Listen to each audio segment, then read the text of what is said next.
So this is a new area for us this year. It's kind of a COVID project, let's say.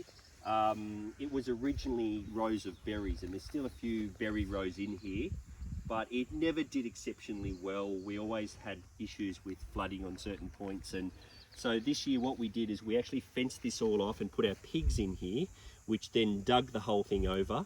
And then we've formed up the beds and put in our Solanaceae in here this year. So it's probably a good example of, you know, certainly the direction we're heading in terms of our beds, wouldn't you say, Absolutely. Mitch? And what we're doing. And if you want to just talk about the cardboard, I think is a really interesting thing. Yeah, well, one of the issues, well, you find it in lots of gardens, and we have it certainly up here, is perennial weeds become a big issue. They're constantly creeping into the beds, and constantly you're just trying to get on top of them and you just can't. And so what we find is, as Rodney mentioned, if we bring in the pigs, they help disturb the ground quite a lot. And then after the pigs have gone out, we actually lay down quite heavy cardboard mulch.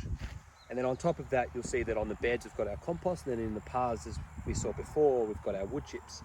And just getting that really thick layer of impenetrable mulch helps set back the twitch. You'll probably notice there's still some coming through, and it will, but if you stay on top of it and you keep weeding them out, they'll eventually die back and they'll run out of energy. And we find it's probably the best way to deal with perennial weeds. For us, as we're a no-dig market garden, perennial weeds are our biggest issue. And whilst we're here, we'll also see, so we saw our string tomahawk system in our greenhouses. These are our outdoor tomatoes. And these ones, we actually just put up a fencing structure. So being outside, obviously, they're more prone to wind damage. So we like to have a pretty solid structure, and we'll actually prune the tomatoes to 1, 2, or 3 litres just to make them a bit more solid. And so outside, we have 2 rows of tomatoes, and these are more sourcing tomatoes, more processing tomatoes for the kitchen. And we also have our bulk eggplant and our sweet peppers as well. The other benefit of having our berries next to our vegetables is where this is a sort of form of alley cropping. So where we have perennial crops and our annual crops. And you get benefits going both ways. You get insects that are going to be living inside our perennial crops, and there's going to be also insects that like our annual crops. So they help feed off each other.